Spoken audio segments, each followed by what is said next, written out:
Hello everyone, আসসালামু আলাইকুম। কেমন আছেন সবাই? আই হোপ সবাই অনেক বেশি ভালো আছেন। আলহামদুলিল্লাহ আমরাও অনেক ভালো আছি।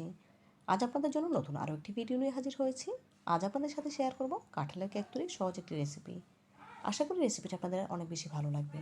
তো বন্ধুরা, না টেনে সম্পূর্ণ ভিডিও জুড়ে সাথে থাকার অনুরোধ রইল। চলুন কেক তৈরির মূল প্রস্তুত প্রণালীতে যাওয়া যাক। কেক তৈরি করার জন্য এখানে একটি মিক্সিং বলে নিয়েছি রুম টেম্পারেচারে থাকা 2টি ডিম। ডিমের সাদা অংশ থেকে কুসুমগুলো আলাদা করে নিয়েছি। এখন একটি হ্যান্ড উইক্সের সাহায্যে ভিট করে ফোম তৈরি করে নিতে হবে।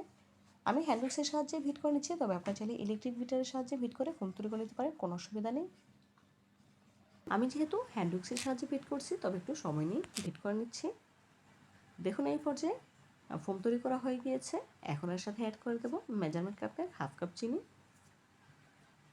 যেহেতু 2 ডিম দিয়ে কেকটি তৈরি করব, সেজন্য হাফ কাপ চিনি দিতে হবে। চিনিটা পুরোপুরি গলে গিয়েছে। এখন এর সাথে অ্যাড করে দিচ্ছি ডিমের কুসুম, যেগুলো আগে থেকে তুলে রেখেছিলাম। নেড়ে খুব ভালোভাবে মিশিয়ে নিচ্ছি। মিশিয়ে নেওয়া হয়ে গেলে এখন এর সাথে অ্যাড করে দেবো মেজারমেন্ট কাপের হাফ কাপ কাঁঠালের পেস্ট। ব্লেন্ডার জার করে দিয়ে পেস্ট তৈরি করে নিচ্ছি। নেড়ে খুব ভালোভাবে মিশিয়ে নিতে হবে। মিশিয়ে নেওয়া হয়ে গেলে এখন এর সাথে অ্যাড করে দেবো কোয়ার্টার কাপ সয়াবিন তেল।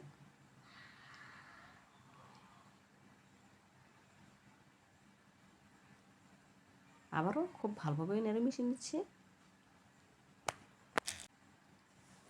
মিশিয়ে নেওয়া হয়ে গিয়েছে। এখন এর সাথে শুকনো উপকরণ অ্যাড করবো, সেই জন্য একটি স্ট্রেনার নিয়েছি। স্ট্রেনারে দিয়ে দিলাম মেজারমেন্ট কাপের 1 কাপ আটা। কেকটি আমি আটা দিয়ে তৈরি করবো, তবে আপনারা চাইলে ময়দা দিয়ে করতে পারেন, কোনো অসুবিধা নেই। দিয়ে দিলাম হাফ চা চামচ বেকিং পাউডার, কোয়ার্টার চা চামচ বেকিং সোডা, স্বাদ মতো লবণ। এখন শুকনো উপকরণগুলো চেলে নেব। যে কোনো কেক তৈরির ক্ষেত্রে অবশ্যই শুকনো উপকরণগুলো চেলে নেওয়ার চেষ্টা করবেন, এতে করে কেক অনেক বেশি পারফেক্টভাবে তৈরি করতে পারবেন। এখন স্প্যাচুলার সাহায্যে একদিক থেকে ঘুরে ব্যাটার তৈরি করে নিচ্ছে।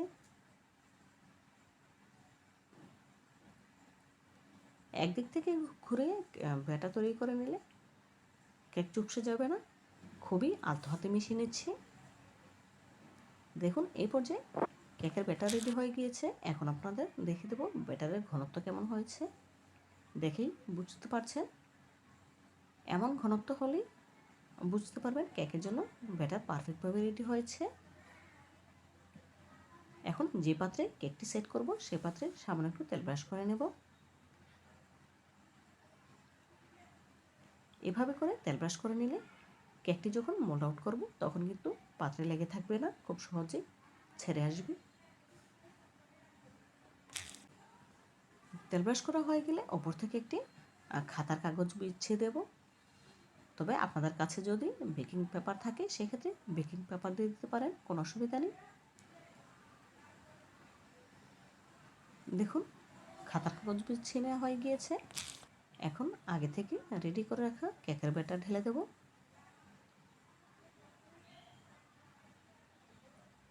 সামান্য একটু ট্যাপ করে নিচ্ছি, যাতে করে ভেতরে বাবলস থাকলে বেরিয়ে আসে। এদিকে চুলে একটি পাতিল বসিয়ে ফ্রি হিট করে নিয়েছি।